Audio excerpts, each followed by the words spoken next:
Hey everyone, welcome back to my channel SK Vanshvari. तो जैसा कि आप सभी को पता है कि दिवाली नज़दीक आ गई है और हम लोग जा रहे हैं दिवाली की शॉपिंग करने और मेरे लिए गाड़ी और बाइक देखने के लिए। तो सबसे पहले हम दोनों निकले मेरे लिए बाइक देखने के लिए, बट अनफॉर्चुनेटली कि वो बाइक ख़त्म हो चुकी थी स्टोर पर और मेरा दिमाग इतना ज़्यादा हाइपर हो गया था और मैं इतना ज़्यादा मेरा दिमाग ख़राब हुआ ना कि बस कुछ पूछने का नहीं है। फिर वहाँ से निकलते हुए फिर हमने हमारे दोस्त को लिया, खन्ना साहेब ये आ गए हैं। तो फिर हाँ बस कुछ ज़्यादा ही स्मेल दिख रही है उनकी, पता नहीं क्यों ज़्यादा ही खुश लग रहे हैं, लगता है सेटिंग मिल गई। तो फिर हमारे साथ खन्ना साहेब हैं जो कि हमें बता रहे थे स्टोर के बारे में। तो हम लोग भी शॉपिंग करने के लिए और घूमने के लिए जा रहे थे। फिर वो मुझे काफ़ी चीज़ें समझा रहे थे और उन्होंने कुछ ऐसी ऐसी बात की जिस पे बहुत मज़ा आया हम लोगों को, कॉमेडी वगैरह फ़न वगैरह वो लगे ही थे हम दोनों को पीछे से चुल करने के लिए, और वो बता रहे थे बहुत सारी चीज़ें। तो बस यही बताते बताते हम लोगों रास्ते में फ़न करते हुए आ रहे। तो सारे लोग हमें देख रहे थे रास्ते में कि ये तीन कैसे चिल्लाते हुए जा रहे हैं बाइक पर। फिर हमने कई सारे जोक्स किए और कुछ उन्होंने ऐसी बात भी बोली जैसे हमारा संदीप भैया लट्टू हो गया। तो हमारे संदीप भैया भी पता नहीं किस बात पर हंस रहे थे, लेकिन हंस रहे थे। तो बस हम फिर खन्ना साहब तो फिर खन्ना साहब है, उनका तो बोलना ही बंद नहीं हो रहा, कंटिन्यू बोलना ही। उन्होंने कुछ ऐसी बात बोली जिस पे संदीप का रिएक्शन था बिल्कुल साइलेंट वाला, और पता नहीं क्या हुआ, लगता है संदीप की हेडिंग बन गई। तो हम लोग हमारे कपड़े लेने के लिए मार्केट में पहुँचे, बट ये क्या, यहाँ तो बहुत ज़्यादा ही भीड़ है, हमारी शुपरी में ऐसी भीड़ रहती है। फिर हम लोग भीड़ से निकले, हमारे खन्ना साहब जी उतर गए थे जो कि पीछे रह गए थे। फिर ये पीछे रह गए, हम लोग दुकान पे पहुंच गए, वो हमारे पीछे से आ गए। फिर वो बोलने लगे कि मुझे ऐसा वैसा दिखा, और फिर यहीं से भाई साहब ने अपने कपड़े देख लिए कि ऊपर मेरे कपड़े टंगे हुए हैं। देखो कैसे इशारे कर करके बता रहा है कि मेरे कपड़े वो टंगे हुए हैं। फिर दोनों उन कपड़ों को देखने के लिए लग गए। भाई साहब अपने कपड़ों से नज़र नहीं हटा रहे थे, इतना भी क्या देखना है यार, आराम से ले लेते आराम से। वो अंकल कपड़े लेने आए तो जाहिर सी बात है लेकर ही जाएंगे ना, कंटिन्यू वॉचिंग, नज़र ही नहीं हट रही है इनकी यार, ऐसा कैसे। फिर हम लोग बात करने लगे और भाई साहब उनके मोबाइल में पर्ची थी तो अंकल को पर्ची बताना था, पर्ची लाना तो भूल ही गए। और संदीप भाई साहब का हो गया मूड ख़राब, आई डोंट नो किस बेस पर, बट आपको अभी आगे पता चलेगा किस बेस पर हमारे संदीप का मूड ख़राब हुआ था, जो कि खन्ना भाई साहब उनका मूड खुश करने की कोशिश कर रहे थे। और बस फिर हमें हमारे कुर्ते दिखे, और हाँ यही थे हमारे कुर्ते जो कि हमने देख लिए। फिर हमने अंकल से कहा कि अंकल हमारे कुर्ते निकाल दीजिए। फिर हमने काफ़ी देर तक तो वेट किया और हम लोग बैठे रहे वहाँ पर। सच में यार वेट करते करते हम लोग पागल हो गए। फिर क्या बोलते हैं, हम लोगों ने टाइम पास किया, कुछ नहीं। फिर यहाँ पे भीड़ भड़ाका हो रही थी बहुत ज़्यादा, तो ये लोग पटाखे चिल्ला रहे थे। आई डोंट नो कि पटाखा क्या, ये लोग ऐसे देख रहे थे। एक तो ट्रैफिक ज़्यादा हो रहा था, ऊपर से शोर शराबा ज़्यादा हो रहा था, तो कुछ मुझे समझ में नहीं आया कुछ चीज़ें। भाई साहब कंटिन्यू वॉचिंग हो रही थी, मुझे लगा कुछ ज़्यादा ही पटाखे दिख गए इनको। फिर बस कुछ नहीं, संदीप के ऊपर जोक चलने लगा।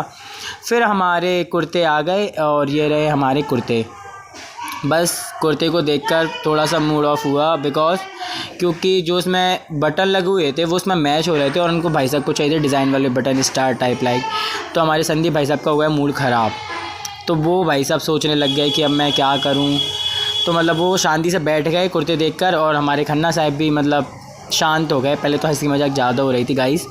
तो बस अंकल ने कुर्ते दिखाया जो कि रेडी फिर से नहीं हुए थे, और फिर हम लोग जाने लगे। अंकल ने बोला कल आना आप लोग। तो हम लोग हमारी बाइक उठाकर और फिर हम लोग चल दिए। फिर हमारे 4 दोस्त और आ गए हमें ज्वाइन करने के लिए। तो फिर हम चारों हम लोग हो गए थे 7 लोग हो गए थे। फिर हम लोग मार्केट में घूमे बढ़िया, और सब जगह देखते हुए निकलते हुए हम लोग मार्केट में एंजॉय किया। फिर हम शॉपिंग करने तो जाना ही था।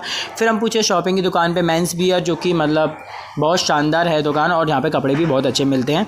आप लोग एक बार ट्राई ज़रूर कीजिएगा शिवपुरी वालों, और जो भी कहीं बाहर से कर सकते हैं। तो यहाँ से संदीप भैया हमें नौटंकी करके दिखा रहे हैं, देखो ज़रा, देखो कार्टून लग रहा है पूरा, कुछ भी कहो, देखो यार एक नंबर। ठीक है, कार्टून की बात चली है। फिर हम लोग स्टोर के अंदर आ गए, और स्टोर के अंदर आके हम लोग देख सकते हो आप लोग, बहुत भीड़ भी हो रही है, सब भैया दिखा रहे हैं कपड़े इनको। तो ये लोग कपड़े चेक करके देखने लगे कैसा क्या है, आप देख सकते हैं भैया चेक करके देख रहे हैं। फिर हम लोग वहाँ से निकल गए, हम लोग पहुँचे हमारे शिवपुरी के मेले जो कि सिद्धेश्वर पे भरा हुआ है। फिर हम लोग मेले पूछे और मेले में हमने घूमा, पूरा देखा, काफ़ी हद तक अच्छी चीज़ें थी। ये भाई साहब सामान खरीद रहे हैं, मेरे सारे दोस्त इधर ही हैं, दो उधर खड़े हैं, पता नहीं क्या सामान ले रहे हैं, लेकिन ले रहे हैं, कुछ तो ले रहे हैं। फिर यहाँ पे सामान बहुत कुछ रखा हुआ था फैमिली के हिसाब से। तो यहाँ पे कप वगैरह और मतलब प्लेट्स, चलनी, मतलब बहुत सारी चीज़ें थी। ये देखो भाई साहब हमारे ख़रीद रहे हैं। ये तो अलग ही, मतलब मैं क्या बताऊँ, आप लोग देखिए वीडियो में, आपको इतनी अच्छी चीज़ मिलेगी अभी आगे जानने के लिए। ये मतलब मतलब उठा के जो हैंड स्पिक होता है उसको मतलब कभी खुजली करनी पड़ गई यार। फिर ये सब सामान रखा हुआ है। ये हमारे मेले की जो गाड़ी है छोटे बच्चों के लिए चलाने घूमने फिरने के लिए, और ये बाकी सामान लगा हुआ है पूरे मेले में इधर उधर। तो बस ये सामान देख दाख के फिर संदीप भाई साहब की जेब से निकले कुछ ज़्यादा ही पैसे निकल रहे हैं ना गाइस। फिर हम लोग वहाँ से आते टाइम, जैसे कि मैंने आपको बोला था कि मुझे गाड़ी देखनी थी और उस दुकान पर गाड़ी नहीं थी, तो मेरा हो गया था दिमाग ख़राब। तो हम लोग मतलब थोड़ा मार्केट साइड आए और हम एक शॉप पर आए, जहाँ पर आके भैया ने, मतलब रात के 9:30 बज चुके थे गाइस। तो रात के 9:30 बजे भैया ने हमें निकाल के स्कूटी दिखाई, जो कि इलेक्ट्रिक है। आजकल बहुत डिमांड में इलेक्ट्रिक बहुत ज़्यादा मतलब चल रही है, आप सभी को पता है। फिर भैया ने हमें सारे फंक्शन समझाए कि मतलब यहाँ से गियर डलता है, यहाँ से बैग होता है और यहाँ से रेस देंगे, इतनी स्पीड है। उन्होंने बोला ब्रेक दबा के और मतलब ऐसे चालू हो जाएगी एकदम से। ये उन्होंने बताया कि यहाँ से चालू हो सकती है, ब्रेक है यहाँ पे और गियर भी डले हुए हैं। तो उन्होंने हमें सारा सबको सेटअप समझाया और मतलब हमें स्कूटी बहुत अच्छी लगी। और फिर हमने मतलब इसी को फ़ाइनल करने का सोचा, बट संदीप बोला कि आज नहीं, हम कल करेंगे। तो बस यहीं पर मतलब हमें गाड़ी समझ में आ गई थी और हमें बहुत अच्छी लगी। और भैया सारी चीज़ों को कंटिन्यू मतलब एक एक करके पूरी चीज़ों ना बहुत अच्छी तरीके से हमको समझाएं। और जो भी चीज़ें थी, कुछ चीज़ें संदीप ने भी पूछी कि भैया ऐसा ऐसा कैसे करना है। तो मतलब हमें बहुत कुछ अच्छा समझ में आया गाइस। आप भी इलेक्ट्रिक ले सकते हैं। इलेक्ट्रिक अभी बहुत डिमांड में और अच्छी चल भी रही है। आप सभी को पता है कि इलेक्ट्रिक के कई फ़ायदे हैं और कई नुकसान भी हैं, तो हमें फ़ायदे देखकर चलना चाहिए, ना कि नुकसान देखकर।